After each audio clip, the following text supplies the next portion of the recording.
Riesenversuch und liefert! Shit! Das gibt's doch nicht! Van Jefferson! Holy shnikey! That's the only way I want to hear football from now on. Welcome to That's Good Sports. I am Brandon. How much money will the Tooth Fairy leave for Vita Vea Perna? I don't know, but I do know John Gruden has sent numerous incriminating emails about the Tooth Fairy. He is not a fan. Now, Vita Vea lost a tooth this weekend. Kirk Cousins lined up under his guard. Aaron Donald choked a dude, and Lamar Jackson threw 4 interceptions in a win. Oh, and I have Turkey Day games to best and worstify as well today on That's Good Sport. Choke me.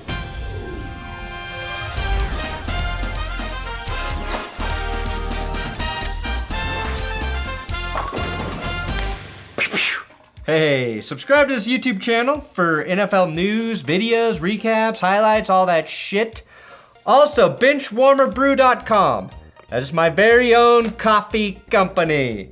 We are pre-order selling our shirts. You've got a week to get your order in for our Benchwarmer Brew shirts. We've got this design, urinating tree color scheme, 5 points color scheme. So if you want to do your pre-order, it's this week only.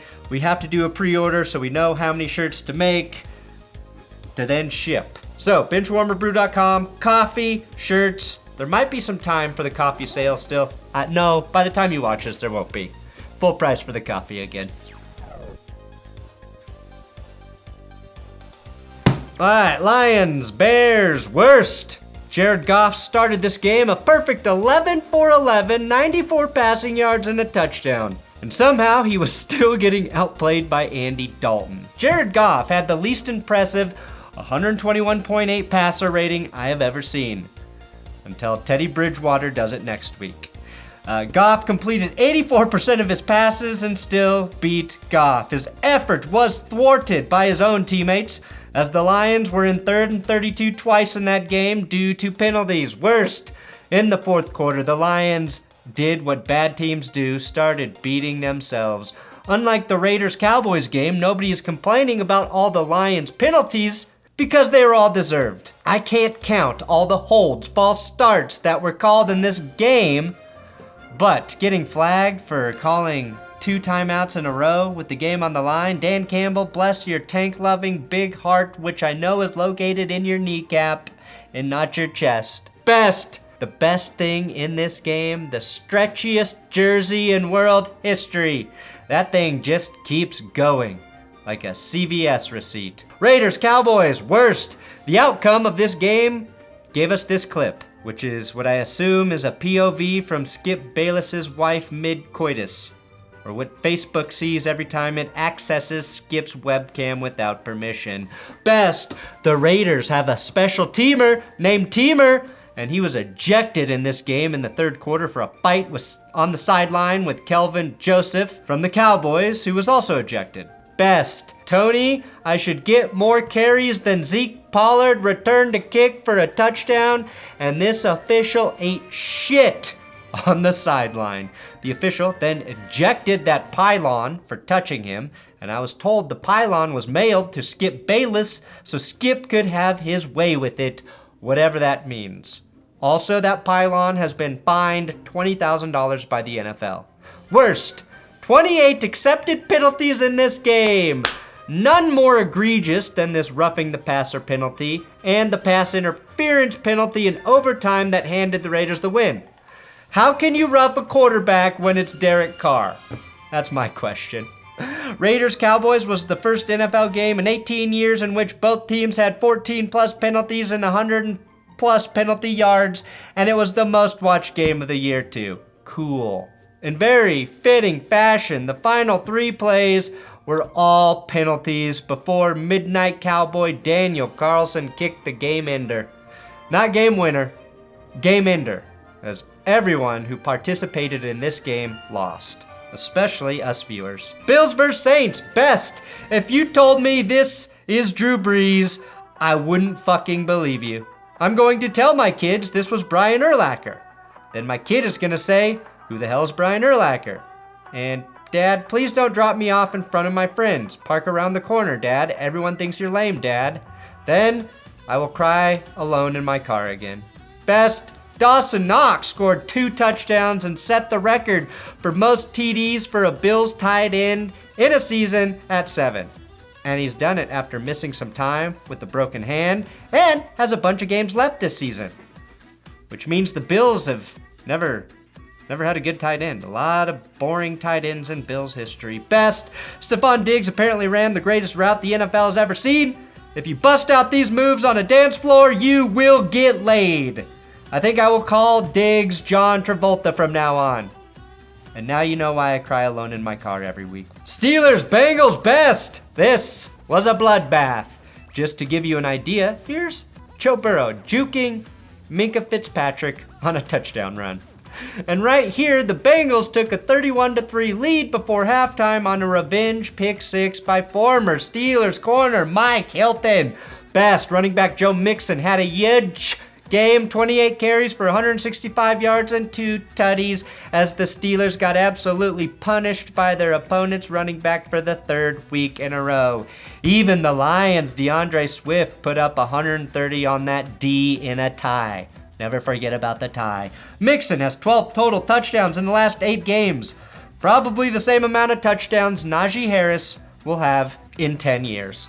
Worst, with a 31-point differential. This was the Steelers' worst loss versus the Bengals since 1989. Don't worry though, the way these two teams are headed, they should be able to set a new record next year. Carolina versus Miami. Worst, Cam Newton. Just Cam Newton. Cam threw a pick from his own end zone. Cam Newton got benched for PJ Walker. Cam Newton finished this game with the passer rating of 5.8, going 5 of 21 with 2 interceptions. That's 5 completions total with Christian McCaffrey on the roster, who somehow had 0 receptions on the day, probably because he got hurt, and now he's back on IR, done for the year with an ankle injury. Worst, as bad as the Panthers offense looked, their special teams did 0 favors as well, allowing the Finns to block a punt. Best, the Dolphins are playing like the team we thought we'd see all season long. And nobody is getting less credit than Tua Tagovailoa and maybe Jalen Waddle. Waddle had 100 receiving yards in the first half. Tua became just the 4th quarterback ever to have back-to-back games with completing 80% of his passes. Tua also 8th in QBR despite his offensive line being last in pass block win rate. And the offensive line and consistency in the run game is the difference between Tua and Mac Jones right now. Eagles versus Giants, best.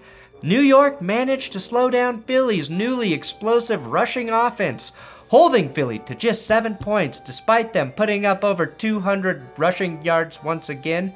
Oh, so they didn't stop the Eagles from running. The Giants picked off Jalen Hurts 3 times, sacked him once and recovered a fumble, and Jalen Reagor dropped 2 game-winning TDs on the same drive. Where have we seen this before with the Eagles, though? Where Saquon Barkley is back. Look at this long run. And he still only finished with 40 rushing yards. Best, this game can be summed up with this one image. Oh, look at all that inadequacy. At least this NFC shootout wasn't in prime time. Titans versus Patriots, best. Mac Jones' first touchdown pass, absolutely perfect. A thing of beauty to Kendrick Bourne, ultimatum, who caught 2 touchdowns, who was born again with this catch and run of 41 yards where he tight-roped his way down the sideline, proving he was born to be wild. Best. It was finally nice to see a kid beat Adrian Peterson for once. Dontrell Hilliard off the practice squad. He was the reason the Titans cut AP, and he ripped off a 68-yard touchdown run to keep Tennessee in this game in the first half.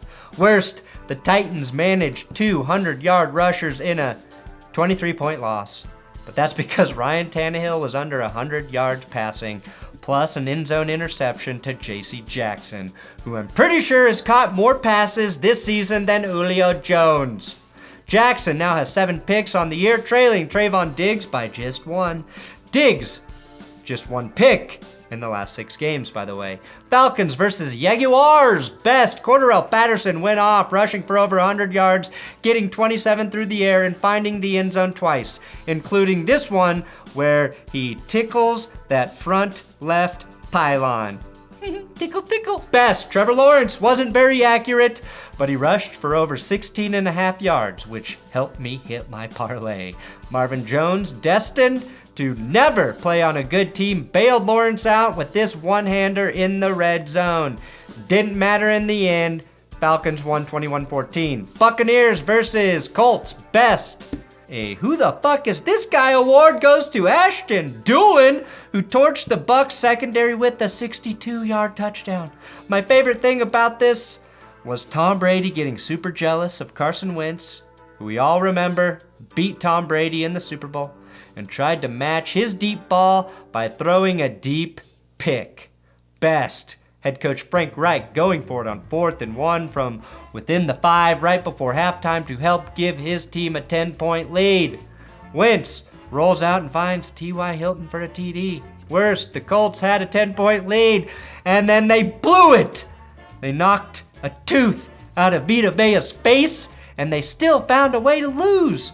Shout out to Shaq Barrett, who had 2 sacks, including a strip sack and fumble recovery of his own strip sack fumble. Worst, as is typical, 2 of the Buccaneers' touchdowns were set up by pass interference penalties. I swear to God, they have more scoring touchdowns off of pass interference calls than any other team in NFL history. Don't check me on it, but I'm sure it's true. Worst, the Colts shitting all over their chances for a victory by muffing a punt in the 4th quarter right after holding the Bucs to a 3-and-out. Best, regular season Lenny did his best Jonathan Taylor impression, scoring 4 touchdowns total, 3 rushing for the Bucs in their win over the Colts. Leonard Fournette was the only 100-yard rusher in this game. Worst, one last shot for Indy after a nice kick return, and Carson Wentz throws a pick on the Hail Mary attempt. The last of 5 turnovers on the day for Indy. Jets versus Texans. Yep, this game happened. Best, John Franklin Myers, interception, was pretty. It was pretty. This is art. This is football art. Also, Jonathan Franklin Myers had 2 sacks in this game. The Jets had 5 total, 1 more sack than the Texans had, and somehow won this game behind 145 passing yards and a pick from Zachy Wilson. Worst, Zachy Wilson had a great opportunity to show the Jets he's the QB of the future. Instead, he literally pitches the ball off his running back's back for a turnover so ugly even Carson Wentz threw up in disgust. Running backs can't actually catch with their back, Zach. Best, Tyrod Taylor to Brandon Cooks, one of the best throws and catches of the season. Yes, even the Texans can do good offense once in a while. Best, Zach Wilson having his head still attached to his body after his helmet was ripped off mid-play. And honestly, that 15-yard penalty was the 3rd longest offensive play for the Jets all game. Vikings fall to the Niners. Best, Deebo Samuel got 6 carries in this game and scored 2 rushing tugs, making him the first wide receiver in NFL history to score a rushing TD in 3 straight games. Rookie back Elijah Mitchell returned from injury and went off for a $133. He and Deebo combined for 199 rushing yards, allowing Kyle Shanahan to do what he wants on offense, and the Niners have won 3 straight. Best, Deebo Samuel has over 1,000 receiving yards on the season as well after this game, joining Marshall Faulk and Roger Craig as the only players in NFL history with 1,000 receiving yards and at least 5 receiving and 5 rushing touchdowns. Deebo did injure his groin and left this game early. Worst, Kirk Cousins does not have ice in his veins. Maybe Diet Coke. Anything diet or light, really. And we can all finally sum up Kirk Cousins with the game on the line. 4th and goal, and Kirk lines up under his guard. Kirk Cousins lines up under the wrong player. Rams fall to the Packers. Best, Should we start talking about Matt LaFleur as Coach of the Year? Packers, in the regular season under Matt LaFleur, have a 36-9 record, and they are 9-0 after a loss. No back-to-back losses in 2+ seasons. Wild when you think about him doing it all while Rodgers has a broken toe. Did you guys know Rodgers has a broken toe? Worst, a stark comparison when you realize Matthew Stafford has an all-time record of 9-70 against teams with a winning record. If only he could have been traded to the NFC East. Best corner, Rasul Douglas, pick sixth, Matt Stafford in a huge spot, putting the Packers up 37-17 at the end of the third quarter. Worst, we're probably going to get a lot more foot videos this week from Aaron Rodgers after he outran Jalen Ramsey for a TD with a fractured toe. Holy shnikey, here's a hot take. Broke the Manning cast. Woke NFL Deutschland! Riesenversuch und er liefert! Shit! Das gibt's doch nicht! Van Jefferson! Holy shnikey! The Rams constructing a Super Bowl team and then losing all of their games as a super team. Von Miller, Aaron Donald, Leonard Floyd. And the Rams' leading sacker was Greg Gaines. Von Miller did get dinged, though, for roughing the passer, so at least he touched the quarterback. Odell Beckham Jr. scored a 54-yard touchdown and finally produced with 5 catches for 81 yards. And Aaron Donald tried to rip Lucas Patrick's throat out. Roadhouse. Cleveland versus Baltimore. Best. Jarvis Landry, being a left-handed QB, finally caught up to him. Landry was stripped in the second quarter. Fortunately for Landry, one play later, Rashad Bateman couldn't handle the pass from running back turned QB Lamar Jackson, and Denzel Ward picked off the pass. And there were 5 turnovers total in the final 3 minutes in the second quarter of this game, all equally amazing and stupid depending on who you are biased towards. It took Lamar Jackson just over 3 minutes to throw the same amount of interceptions as Kirk Cousins has thrown all season. Wow. Best, David Njoku made the greatest touchdown catch that ever bounced off of the turf. Worst, Lamar Jackson threw his 4th interception, which was just an amazing play by Brown safety John Johnson. A pick so nice, they named it twice. The classic underthrow that usually results in pass interference turned into a great defensive play. Worst, Cleveland not being able to score more than 10 points in a game where their defense picked off the opposing quarterback 4 times. Credit the Ravens defense, though, for smothering Chubb and Hunt 36 total yards from the backs combined in their worst outing since ever. The Browns, I think you're in trouble. Thanks for watching Week 12 Best and Worst of NFL Sunday. Please subscribe to this YouTube channel. I'll have the Broncos recap up later this evening, so don't forget to come back and watch that, or you can click the video that's on the screen right now. I'm sure it's one of my best videos ever, because they are all so fucking good.